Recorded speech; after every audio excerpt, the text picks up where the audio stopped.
সম্মানিত সুপ্রিয় দর্শক শ্রোতা, দেশ ও প্রবাস থেকে যারা আমাদের সাথে সংযুক্ত আছেন, আমাদের ভিডিও দেখছেন অথবা শুনছেন, সবাইকে আন্তরিক প্রীতি ও শুভেচ্ছা জানিয়ে শুরু করছি আজকের প্রতিবেদন।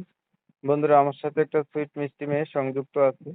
তার জীবনের গল্প কথাগুলো আপনাদের মাঝে রিপ্রেজেন্ট করব। হাতে যদি সময় থাকে ভিডিওটা না টেনে কন্টিনিউ করেন, বুঝতে পারবেন। কথা না বাড়িয়ে পরিচয় করে দিচ্ছি আপনাদের সাথে। আসসালামু আলাইকুম। ওয়ালাইকুম সালাম। কেমন আছেন? এই আলহামদুলিল্লাহ ভালো আছি।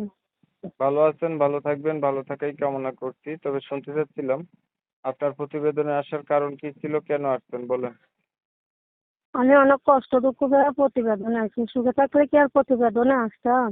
আর আমি কখনো প্রতিবেদনে আসিনি। হঠাৎ করে আসার কারণটাই তো হচ্ছে কষ্টের কারণ। কষ্টে আছি বলেই প্রতিবেদনে আসি যে ভালো একটা সুন্দর মানুষ পেলে তারা জীবন সাথী করে নিই।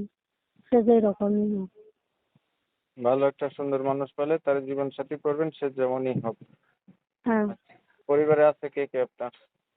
আমার ছোট একটা ভাই আছে আর আমার আম্মু আছে আর আমি আছি। বাবা কোথায় গেছে? বাবা বিয়ে করে চলে গেছে। ছোট ভাই, মা, আপনি তিনজনের সংসার। হ্যাঁ, আপনার বয়স কত? 18। আপনাদের এই সংসার চালায় কে? আমার আম্মু চালাতো। আম্মু অসুস্থ হয়ে যাওয়ার কারণে আমি সেলাই মেশিনের কাজ করতাম। মেশিনটা নষ্ট হয়ে গেছে, এখন আমি বাসা বাড়ি কাজ করি। আপনি লেখাপড়া করছেন? হ্যাঁ, করছি অল্প। আচ্ছা, ধরেন আপনি একটা মনের মানুষ পাইলেন, যদি মানুষটার বয়স বেশি হয় বা আগে বিয়ে করে থাকে, এমন কেউ যদি আপনাকে বিয়ে শাদী করতে চায়? সমস্যা নেই, সে যদি আমার পাশে থাকতে পারে, সে যদি আমার দায়িত্ব নিতে পারে, সে বয়স হোক আর বয়স কম হোক, তার পাশেও আমি থাকবো।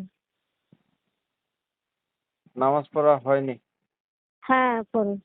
ছবি যেটা পাঠাইছিলেন এটা কি আপনারই? হ্যাঁ, আমারই। বাস্তবতা মিল আছে? হ্যাঁ, আছে। আচ্ছা, ঠিক আছে, আপনি ভালো থাকবেন। আপনার বিষয়টা আমি ক্লিয়ার করে দিচ্ছি। দর্শক শ্রোতা শুনছিলেন, এই যে কথা বলছিলাম, মেয়েটা দেখতে চমৎকার সুন্দরী। এত সুন্দর হওয়া সত্ত্বেও প্রতিবেদনে আছে তার মনের ভিতরে অনেক কষ্ট আছে, কারণ তার বাবা নেই।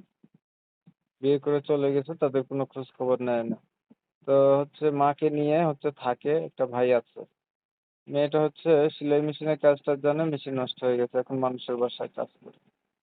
প্রতিবেদনে এসে চাইতেছে যদি কোনো একটা মানুষ তার সবকিছু জানার পরে তার পাশে এই দায়িত্ব নিয়ে দাঁড়ায় বা বিয়ে করতে চায়, সে রাজি। বয়স বেশি হলেও সমস্যা নাই, তার বয়স কিন্তু 18 বছর। এখন আমি হচ্ছে না কমিউনিটি গাইডলাইনের কারণে সুইট মেয়েটার নাম ঠিকানা নিতে পারিনি, আন্তরিকভাবে দুঃখ প্রকাশ করছি। যারা হচ্ছে নাম ঠিকানা সম্পর্কে জানতে চান তারা সরাসরি ভাবে ফোন দিয়ে জানতে পারেন। আর ভিডিও যদি ভালো লেগে থাকে ভিডিওতে লাইক টেক দিয়ে রাখতে পারেন। আপনারা জানেন আমি এই রিলেটেড ভিডিও দিই। অনেক সময় নিয়ে পাশে থেকে ভিডিও দেখছেন, ধন্যবাদ সবাইকে। সবাই ভালো থাকবেন, সুস্থ থাকবেন, আল্লাহ হাফেজ।